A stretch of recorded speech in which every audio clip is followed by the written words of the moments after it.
Sa kasalukuyan na kung saan marami-rami na ring mga Pinoy boxers na mga kilalang pangalan at masasabi nating di kalibre ang kinawawa at pinataoba ng mga Hapon.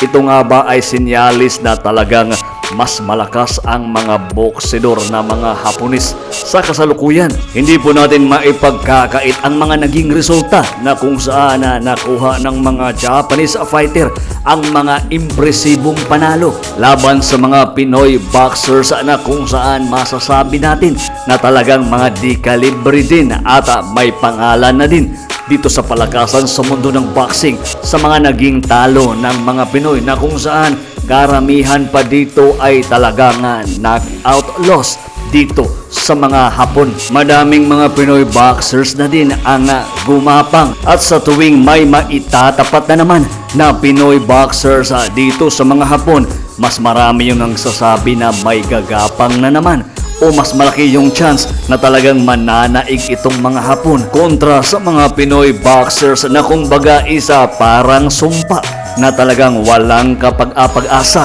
itong mga kababayan natin sa patuloy na pamamayagpag ng bandila ng mga Hapon at sa kabila ng kaliwat kanan na napanalo. Isa na namang Hapones sa katauhan ni Jinzero Shigioka na kung saan may hawak ng IBF minimum weight title ang isang undefeated at nooy wala pang nakakabaklas sa ibabaw ng ring. Kumpiyansa yung dalawang magkapatid na si former WBC minimum weight champion si Yudai Shigioka na maidepensa ng kanyang kapatid na si Jinzero ang nasabing titulo kontra dito sa kababayan nating tubong Libon Albay. Bago pa ang kanilang bakbakan, itong si Jinzero Shigioka ang may hawak ng IBF minimum weight title, samantalang number 1 mandatory challenger niya ang kababayan nating si Pedro Tadoran. Ang tanong, paano nga ba ni Tadoran binigyan ng napakalaking upset itong mga Hapon? Paano nga ba ni Tadoran binaklas, kinawawa at binigyan ng una at kaisa-isang talo ang kanilang kababayan na doon mismo sa Daihatsu Arena, Otso, Japan, sa Baluarte mismo ng mga Hapones? At dito nabaklas ni Tadoran ang nasabing IBF minimum weight title at kasalukuyang rank number 2 sa The Ring itong kababayan nating si Tadoran. Mantalang ang kanyang nakalaban naman na si Shigioka ay kailangan ng medical team para ilabas sa boxing ring. Pag-usapan natin. Ngunit bago ang lahat, kung ngayon ka lang napadpad dito sa ating channel, please palike at subscribe at pasuporta naman dito sa ating channel. July 28, 2024, laban ni Noy may hawak ng IBF minimum weight title na si Jinzero Shigioka kontra sa kababayan nating si Pedro Tadoran. Mas bata itong si Shigioka ng 3 taon, samantalang mas matangkad naman itong si Tadoran ng 10 sentimetro. First round ng kanilang sagupaan. Maganda yung mga atake nitong si Shigioka.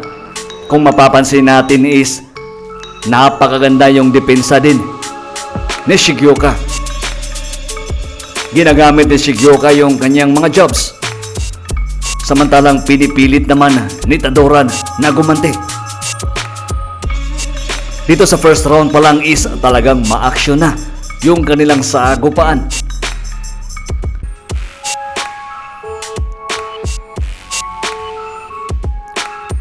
Napakagandang laban na kung saan makikita talaga natin na talagang bakbakan yung hinahanap ng magkaparehong boksidor.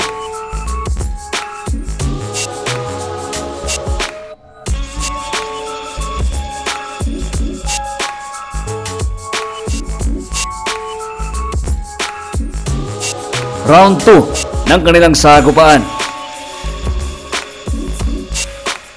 Maganda po yung mga movement ng kampiyon na si Shigioka, pero talagang pinapasok ito ng kababayan nating si Tadoran.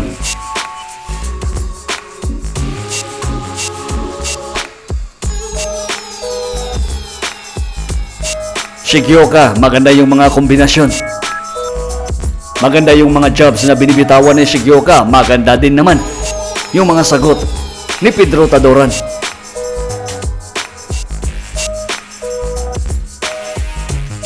Magandang body shot na binitawan ni Tadoran. Pero dito sa round 2 pa lang, mapapansin natin na sa mga bawat binibitawang heavy punches ni Tadoran is talagang umaatras itong kampiyon. Ibig sabihin na talagang malakas yung mga binibitawang suntok ng kababayan natin. Dito sa slow motion na makikita natin na talagang kumukonekta yung mga malalakas na suntok ni Pedro Tadoran. Napakagandang kombinasyon din yung mga pinapatama ni Zenjiro Shigioka. Pero Pedro Tadoran talagang hindi nagpapautang, talagang gumaganti din ito ng mga heavy punches. Napakagandang bakbakan na kung saan walang humahawak dito sa mga boksidor. Talagang basagan ng mukha, pabilisan ng kamay at galawan.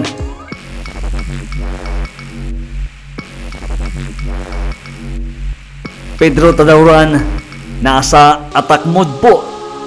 Talagang pinapasok ni Tadoran itong kampiyon na si Shigioka. Pero maganda rin yung mga movement ni Shigioka.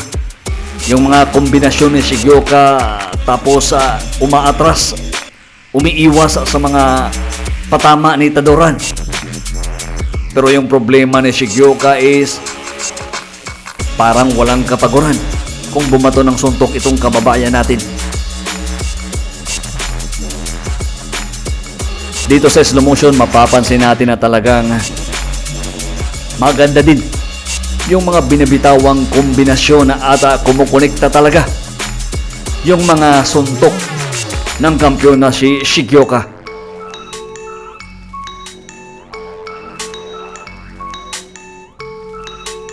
Round 4 ng kanilang laban.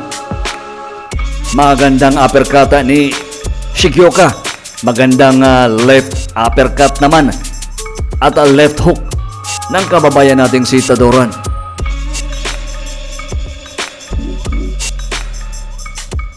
Kumukonekta po yung mga binibitawang suntok ni Pedro Tadoran.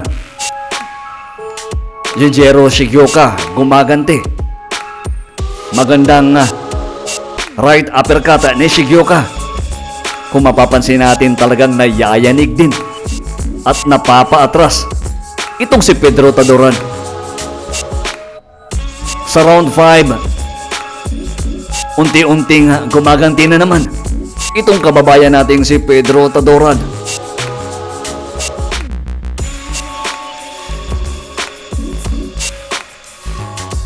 Napakaganda ng laban na kung saan itong si Pedro Tadoran ay nasa attack mode. Talagang binabasag ni Tadoran yung depensa ni Shigioka. Dito mapapansin na natin na talagang nasasaktan na itong kampiyon na si Shigioka. Madalas na itong humahawak dito sa kababayan nating si Tadoran. Napakagandang right hook na binitawan ng kampiyon. Ito palitan ng mga kombinasyon. Pero napakaganda ng naging kondisyon nitong si Tadoran. Kung mapapansin natin, isa parang walang kapaguran kung bumato ng suntok itong si Tadoran. Dito sa round 6, talagang nagbabato din ng mga kombinasyon itong kampiyon na si Shigioka. Pero talagang hindi nagpapaiwan sa puntusan itong si Pedro Tadoran. Dito sa slow motion, mapapansin natin na talagang napakalakas na straight left yung pinakawalan ni Shigioka. Pero mas maraming ginaganting suntok ng mga kombinasyon itong challenger na kababayan nating si Pedro Tadoran. Ayun, napakalakas ng mga suntok na kumukonekta galing kay Pedro Tadoran. Dito talagang nayayanig na itong Hapones.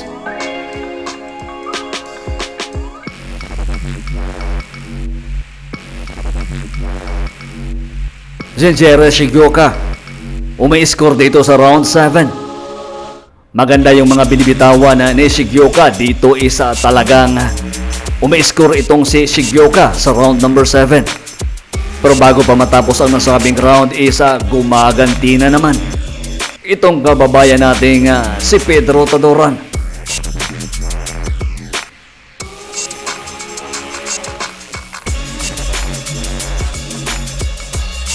Sa labang ito, masasabi natin na marami pang mga Pinoy na magpapatunay na may mga malalakas pa na mga Pinoy boxers na kaya pang maging kampiyon dito sa boxing. Pedro Tadoran nag-i-invest dito sa body shots at isang napakagandang straight left na binitawan ni Tadoran. Shinjiro Shigioka umi-score din. Talagang kumukonekta itong kampiyon, pero yung mga ganti ni Tadoran isa talagang napaka-impresibo.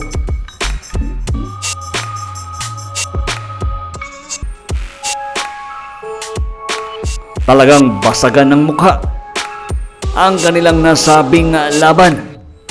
Dito sa round 8, kung mapapansin natin is nakasara na po yung kanang mata ng kampiyon na si Shinjiro Shigioka. Namamaga na po ito sa tama ng mga suntok na natanggap galing dito kay Pedro Tadoran. Napakagandang kombinasyon na binitawan ni Tadoran at saka talagang kumukonekta ito dito kay Shigioka. Dito sa round 8, kung mapapansin natin, talagang nabugbog na itong kampiyon na si Shigioka. Umaatras na itong si Shigioka.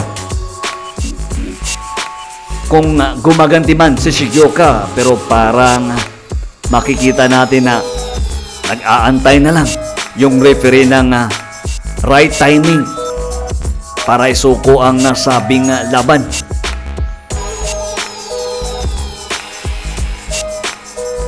Shinjiro Shigioka, napakatibay din at napakatapang ng puso. Dito is mapapansin natin na talagang malubog na itong si Shigioka. Dito sa round 8, talagang dinomina ni Pedro Tadoran itong Hapon. Dito sa slow motion na mapapansin natin na talagang wala ng guts o hindi natatagal itong kampiyon na si Shinjiro Shigioka. Talagang napakasolid ng mga pinapatama ng kababayan nating si Pedro Tadoran. Round 9, dito natapusin ni Pedro Tadoran ang nasabing kampiyon. Napakagandang kombinasyon na binabato ni Tadoran. Dito isa muntik nang itigil ng referee ang nasabing laban, pero pinapakita ni Shigioka na kaya pa niyang ipagpatuloy, kaya binigyan pa ito ng referee ng pagkakataon. Pero dito is talagang pinatiklop na siya ng kababayan nating tubong Libon Albay na si Pedro Tadoran. Napaka-impresibo at napakaganda ng ginawa ni Tadoran dito sa round 9. Talagang bugbog sarado na po yung kampiyon na Hapon. Nagantay na lang yung referee ng isang napakalakas na suntok na bibitawan ni Pedro Tadoran. At dito is talagang nasa survival mode na lang ang kampiyon.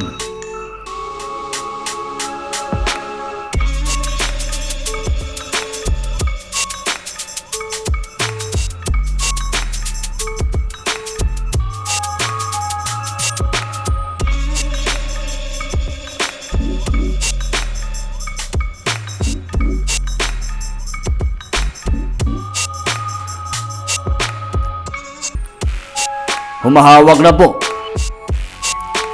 Si Shinjiro Shigeoka, kung mapapansin natin na talagang walang-wala na sa tamang stance ang kampiyon. At dito is tinigil na po ng referee ang nasabing laban.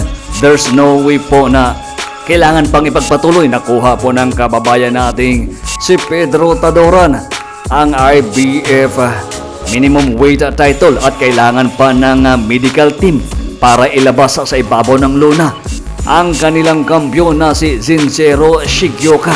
Hanggang dito lang muna ang hatid ng Sports Fest PH. Sa di pa nakapag-like at subscribe sa ating channel, please pasuporta naman. Hanggang sa muli, maraming salamat po.